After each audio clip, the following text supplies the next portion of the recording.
तो देखिए बेटा, आपके सामने एक क्वेश्चन इस तरह से दिया है कि एक वेलोसिटी टाइम ग्राफ आपको दिया गया है, वेलोसिटी वर्सेस टाइम ग्राफ, और आपसे एवरेज स्पीड पूछा गया है। एवरेज स्पीड कैसे निकालते हैं? क्या होता है एवरेज स्पीड का? एवरेज स्पीड का बेसिक फॉर्मूला क्या है?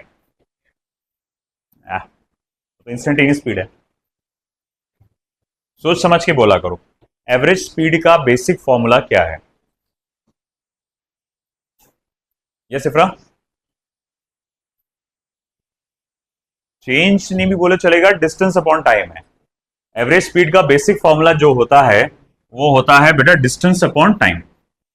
देखो बेटा, एवरेज स्पीड की अगर मैं बात करूं, it's nothing but distance covered upon time required. आई बात समझ में आपको? ये एवरेज स्पीड का बेसिक सा फॉर्मूला है। अब सवाल उठा कि मेरे पास टाइम यहां से लेकर यहां तक का टाइम है, यानी 80 सेकंड का मेरे पास टाइम है। किसी तरह से मुझे एवरेज स्पीड मिल जाए तो निकल जाएगा।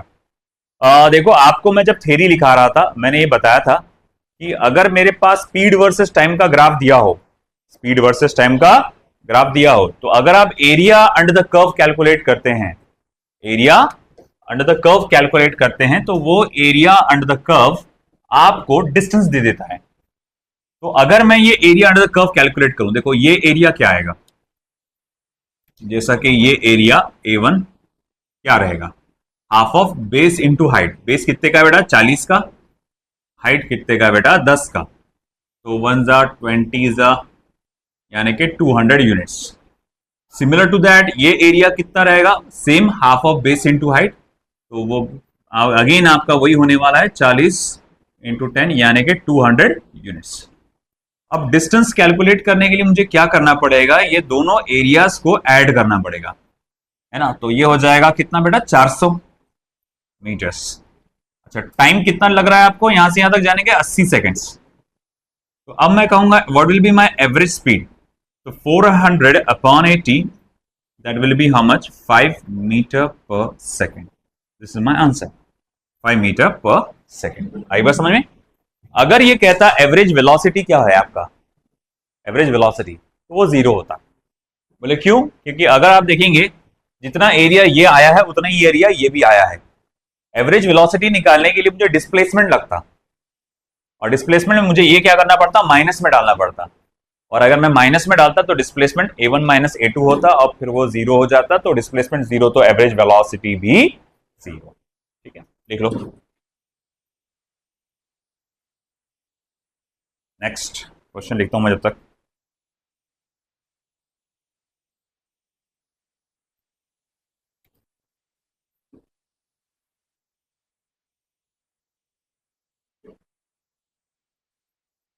A particle starts from origin at time t equals to 0 and moves along the positive x-axis. Full stop. The graph of velocity with respect to time is shown in figure. Full stop. What is the position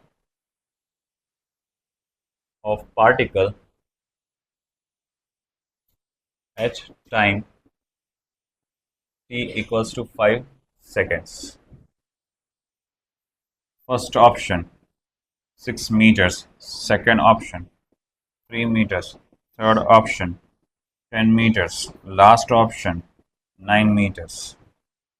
और ये graph कुछ ऐसा दिया हुआ है।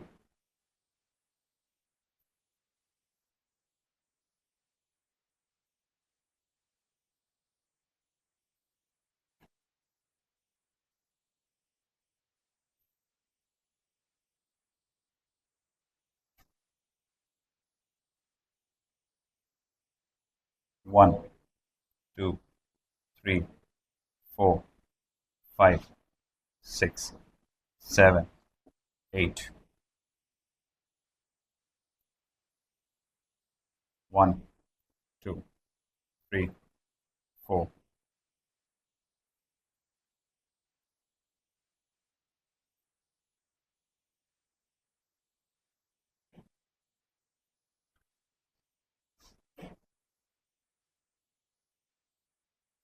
4।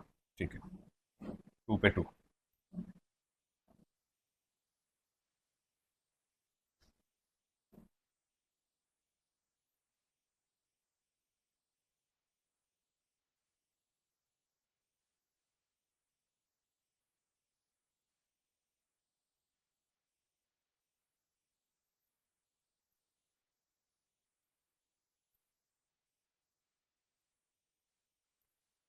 जैसे 7, 7 से नीचे दिए जाते हैं 8।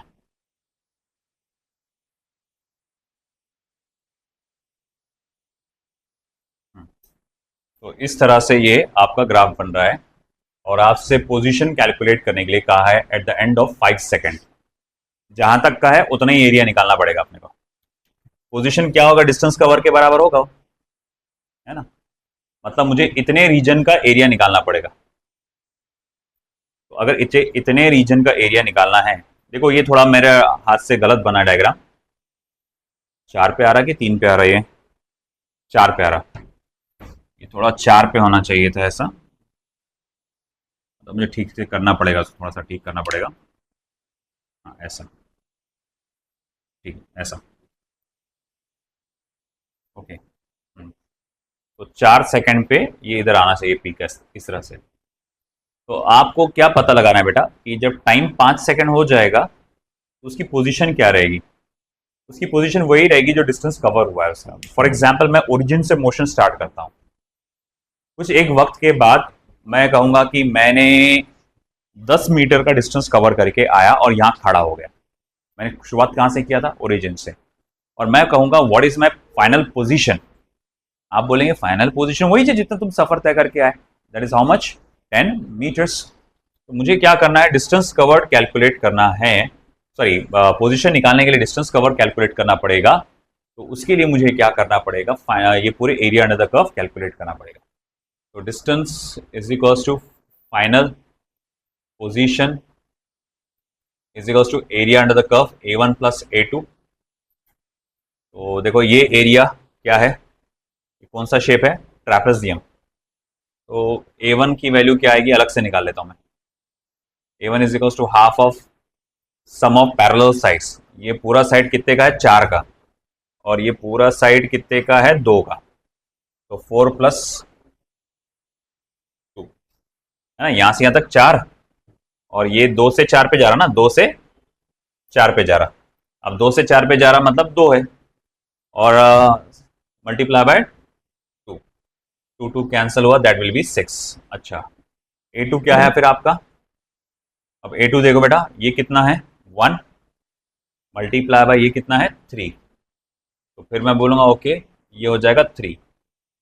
अब अगर मैं बोलूंगा what is my distance travelled, तो उसके लिए A1 प्लस A2 करना पड़ेगा, 6+3 यानी कि 9 metres.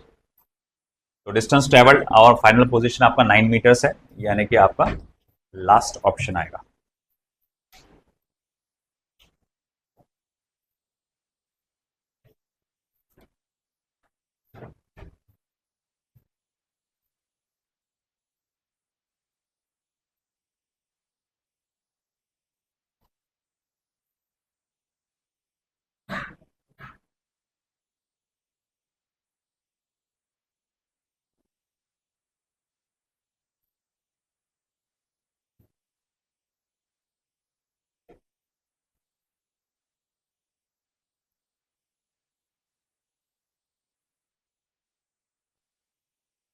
The velocity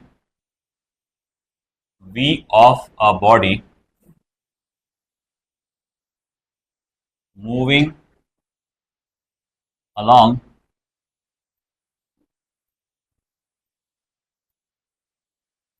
the positive x direction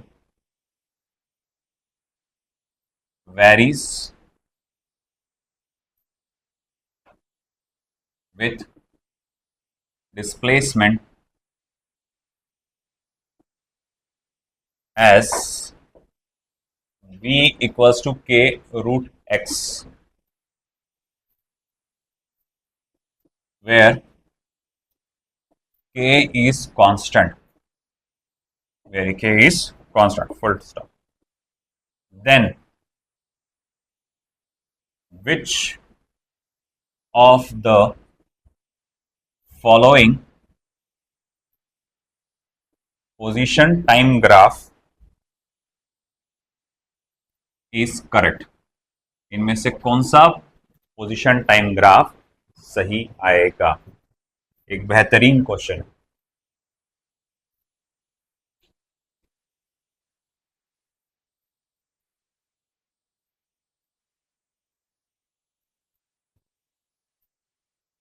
very easy question. अब उसमें ऑप्शंस क्या है देख लेते हैं हम। पहला,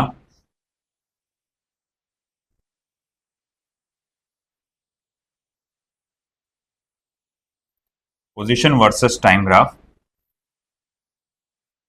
दूसरा, पोजीशन वर्सेस टाइम ग्राफ। तीसरा, पोजीशन वर्सेस टाइम ग्राफ। चौथा, पोजीशन वर्सेस टाइम ग्राफ। अब आपको वेलोसिटी की इक्वेशन दी गई है और पूछा गया है कि इनमें से कौन सा पोजीशन वर्सेस टाइम ग्राफ सही है। कैसे निकालेंगे? ग्राफ कैसे बनेगा वो कैसे पता चलता है? किस चीज से पता चलता है? इक्वेशन से। That's correct, good. ग्राफ कैसे बनेगा ये हमें पता चलता है इक्वेशन से। ओके, और इक्वेशन हम लोग ने डिफरेंट स्टडी किया है। अगर y इक्वल्स टू mx आया तो ये स्ट्रेट लाइन, माइनस mx आया तो ये, mx स्क्वायर वाला बना तो ये, m रूट x बना तो ये। अब यहां पर y इक्वल्स टू mx तो नहीं आएगा, यहां पर x is equals to mt आएगा। अगर x is equals to mt आया तो ये graph, x is equals to minus mt आया तो ये graph, x directly proportional to t square आया तो ये graph, x directly proportional to under root of t आया तो ये ग्राफ। अब ये कैसे पता लगाएंगे हम लोग? तो बोले उसके लिए हिंट दिया ना, चिल्ला चिल्ला के बोल रहा है आप ये इक्वेशन से निकालो। ये इक्वेशन काहे की है? वेलोसिटी की है। वेलोसिटी की इक्वेशन है तो आप डिस्प्लेसमेंट इससे निकाल सकते हो। तो कैसे निकालेंगे? देखो भाई, सिंपल सी बात है। तो v is equals to alpha root x. तो v को क्या लिखेंगे अपन बेटा? dx upon dt is equals to alpha root x. Root x मतलब क्या होता है बेटा? पावर 1/2। अब मैं क्या करूंगा, dx इधर है, x इधर सही नहीं रहेगा, x को इधर ला दो। तो x का power -1/2 into d x is equals to alpha dt। अब आप क्या करेंगे? अब जब इसे इंटीग्रेट करेंगे बेटा, तो चलो मैं इसको इंटीग्रेट करता हूं। इसका लिमिट्स 0 टू t और इसका लिमिट्स 0 टू x। तो देखो बेटा, x रेज टू पावर -1/2 का इंटीग्रेशन क्या आएगा? x raise to power -1/2 plus 1 upon -1/2 plus 1, 0 to x। Alpha dt का इंटीग्रेशन t, 0 टू t। अच्छा, -1/2 प्लस 1 क्या होता है बेटा? +1/2 है ना? क्या होता है? +1/2। तो अब ये इक्वेशन कैसी बन जाएगी? x raise to power +1/2 upon 1/2 is equals to alpha t। ये 1/2 इधर डिनोमिनेटर में है, उसको उधर भेज दो, हमारे इधर कोई काम नहीं इसका। x raise to power 1/2 is equals to half of alpha t। अब देखो, ये x के तरफ से रूट हटाना पड़ेगा, उसके लिए मैं स्क्वायर ले लूंगा। तो x is equals to 1/4 alpha square t square. अगर आप देख सकते हैं x is directly proportional to what? T square. और ये बिल्कुल y is equal to mx square वाली इक्वेशन जैसा हो गया। यहां पर y was directly proportional to x square और यहां पर x is directly proportional to t square. और ऐसी सिचुएशन में कौन सा ग्राफ बनता है बेटा? पैराबोला, इंक्रीजिंग पैराबोला, है ना। अगर वो रूट आता वहां पर तो ये होता, अगर सिर्फ सिंगल टी आता तो ये होता, अगर माइनस में वहां पर टी आ जाता तो फिर ये होता। आया समझ में? चलो लिख लो।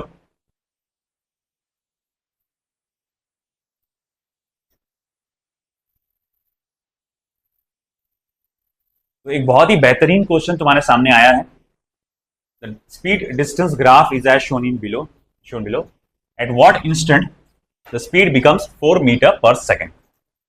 इस वक्त इसकी स्पीड 4 मीटर पर सेकेंड होगी। Any idea? स्पीड निकालना है 4 सेकेंड जब टाइम हो जाएगा तब क्या कर सकते हैं?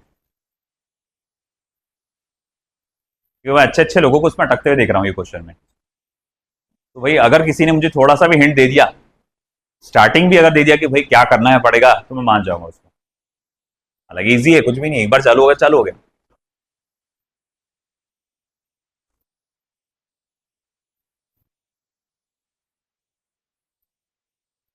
कुछ समझ में नहीं आ रहा ना, क्या होगा कैसे होगा, कुछ समझ में नहीं आ रहा। एरिया अंडर द कर्व लेंगे क्या, उससे शायद डिस्टेंस निकल जाएगा। नहीं रे बाबा, वहां टाइम होना फिर डिस्टेंस निकालने के लिए, है ना। एक्स एक्सिस पे क्या है? डिस्टेंस है। अच्छा देखो, ये ग्राफ का शेप कैसा याद आ रहा है तुमको? किस टाइप का शेप नजर आ रहा है? कौन सी इक्वेशन में बना था ऐसा graph? y equals to m x plus c, बिल्कुल सही। तो पहला स्टेप बिल्कुल आप सही गए, है ना। कि देखो भैया, ये ग्राफ जो मुझे नजर आ रहा है, ये शेप थोड़ा सा y equals to m x plus c जैसा है। y के जगह v है और x की जगह x ही है, डिस्टेंस बोलते हैं x ही है। तो मैं कहूंगा ठीक है, तो मैं ये इसको इस तरह से लूंगा, using y equals to m x plus c वाला ग्राफ। तो मैं यहां लिख सकता हूं v is equals to m x plus c. पानी देना। एक्स सी बोले तो क्या होता है? ये इंटरसेप्ट होता है। यहां क्या है? वो 2 है। m क्या होता है? स्लोप होता है। और मैंने स्लोप लेना सिखाया था कैसे? m is equals to tan of 45 degree, जो कि क्या होता है? 1। इसका स्लोप क्या है बेटा? 1। तो मैं यहां कह सकता हूं कि v is equals to x plus two. v equals to x plus two. मेरी हमेशा स्ट्रेटेजी क्या होती है? मैं पहले कुछ चीज को एकदम सिंपल बनाने की कोशिश करता हूं। बोले क्या? बोले यार उसने पूछा है वेलोसिटी, मगर हमको डेटा ये दिया है वेलोसिटी तब की निकालो जब टाइम इतना इतना हो रहा होगा। वेलोसिटी तब की निकालो जब टाइम इतना इतना हो रहा होगा। मैं बोलूंगा यार यहां वेलोसिटी काहे में है? एक्स में। यहां वेलोसिटी काहे में है? एक्स में। मैं अगर टाइम की वैल्यू डालना भी चाहूं तो कहां से डालूं? टी है ही नहीं। यहां टी है क्या? नहीं है, नॉर्मल नहीं है।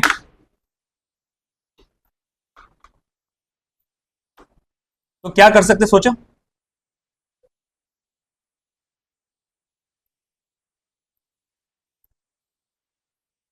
क्या कर सकते?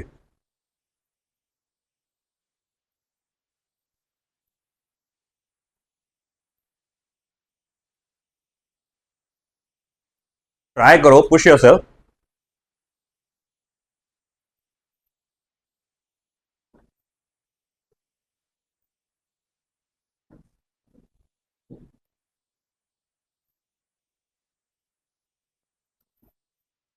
देखो आइडिया देता हूं, ये वी एक्स में है ना, मैं क्या करूंगा? इस v को, इक्वेशन को x में बना दूंगा।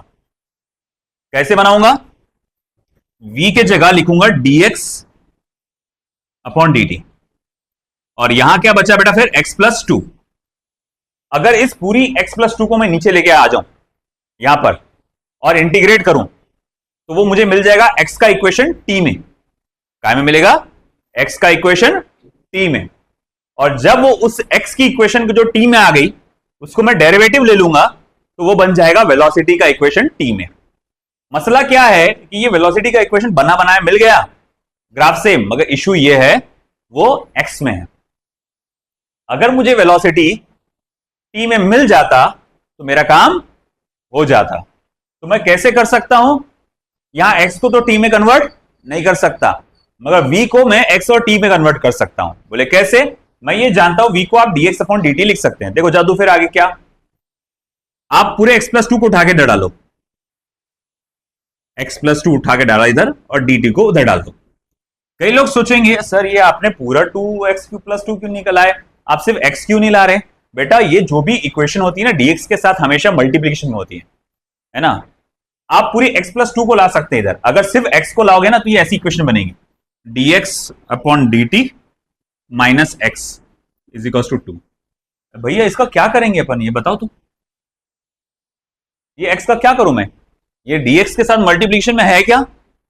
नहीं ना, ये कुछ का कुछ बन जाएगा। इसीलिए मुझे क्या करना पड़ता है, पूरी की पूरी इक्वेशन उठा के लाना पड़ता है। तो पूरा x प्लस 2 उठा के इधर लेकर आया, dx upon x plus 2 is equal to dt। मग पुढे काय, इंटीग्रेशन ले लो उसका, dx अपॉन x प्लस 2। मान लो हमारा पोजीशन कहां से कहां गया है, 0 से x पर, और टाइम कहां से कहां गया है, 0 से t तक। अभी का अपन एक इक्वेशन बना रहे ना, अपन सिर्फ x की इक्वेशन बना रहे अभी अपन, तो 0 टू x 0 टू t डाल देने का। अच्छा ठीक है। अच्छा 1 अपॉन x का इंटीग्रेशन क्या होता, log x। 1 upon ax plus b का इंटीग्रेशन क्या होता, log of natural log of ax plus b। तो 1 अपॉन x प्लस 2 का इंटीग्रेशन क्या होगा, natural log of x plus 2, natural log of x plus 2, 0 to x। dt का integration क्या होता, t, 0 टू t। अब डालने का काम करना पड़ेगा अपने को लिमिट्स, x की जगह x डालो, चलो डाल दिया, प्लस 2, पोजीशन कुछ नहीं दिया ना, हाँ, माइनस x की जगह 0 डालो, तो natural log of 2, okay, is equal to t minus 0। आपको समझ में आया बेटा? x की जगह अपर लिमिट x डाला, फिर x की जगह लोअर लिमिट 0 डाला, तो natural log of x plus 2 minus natural log of 2। फिर आपको याद होगा एक चीज बताया था, log a minus log b, ये log of a upon b लिखा जा सकता है। तो वो ध्यान में रखते हुए natural log of x plus 2 divided by 2 is equal to t। ये हो गया हमारे पास बेटा, अभी फिलहाल इक्वेशन तैयार हो रही है नेचुरल लॉग का। अब मैं क्या करूंगा बेटा, ये लॉग हटाने के लिए मुझे e का पावर लेना पड़ेगा। मतलब क्या, अगर log x is equal to y आ रहा है तो x को आप e raised to power y बोल सकते हो। तो log ऑफ ये इक्वल टू t आया है, तो यहां से log हटाने के लिए मैं यहां पर क्या कर सकता हूं, e रेस्ट टू पावर ले सकता हूं। ये इधर का हो गया क्या तुम्हारा? हाँ, मेरे को हटाना पड़ेगा, पूरा जगह लगेगी। तो देखो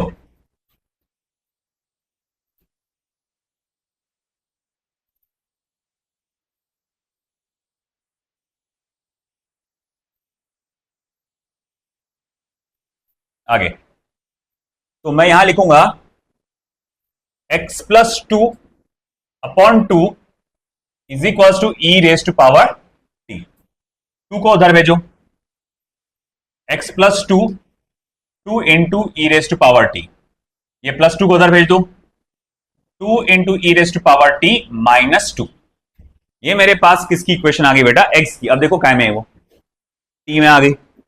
अब इसका ले लो एक बार डेरिवेटिव, तो चलो ले लिया डेरिवेटिव, तो वो बन जाएगा वेलोसिटी। तो 2 into e race to power t minus 0। E race to power t का derivative e race to power t ही होता है, इसलिए 2 into e race to power t minus 0। तो v is equal to 2 into e race to power t. अच्छा उसने हमसे time पूछा था, कब का टाइम पूछा था, जब वेलोसिटी कितना होगा 4, तो वेलोसिटी की वैल्यू 4 डाल दो, तो 2 1 जा 2 2 जा 2 equals to e race to power t. अब आगे क्या बेटा, मसला ये है यहां तो टी ऊपर बैठा हुआ है सर के, मेरे को उसको नीचे लाने का है। क्या करते हैं अपन, उसका रिवर्स फॉर्मेट है ना, इसको सर पे चढ़ाने के लिए, ई के ऊपर चढ़ाने के लिए लॉग लगाए हटाए थे, है कि नहीं। अब उसको नीचे उतारने के लिए क्या करना पड़ेगा, लॉग लगाना पड़ेगा। तो मैं बोलूंगा ठीक है भैया, मैं natural log of 2 is equal to t लिख सकता हूं। क्या ऐसा ऑप्शन मौजूद है? ये देखो, है ना। तो देखो क्या बेहतरीन वो चलता आया पूरा सिलसिला, दिमाग में नहीं आता वो एकदम से। डोंट वरी, नीट वालों को इस लेवल पे शायद ही है, आ भी सकता है, नहीं हो सकता नहीं। मगर जेई वाले कितने हैं भैया? Don't raise your hand, let it be. मगर जेई वालों को ये सब करना है, वहां तक सोचना है।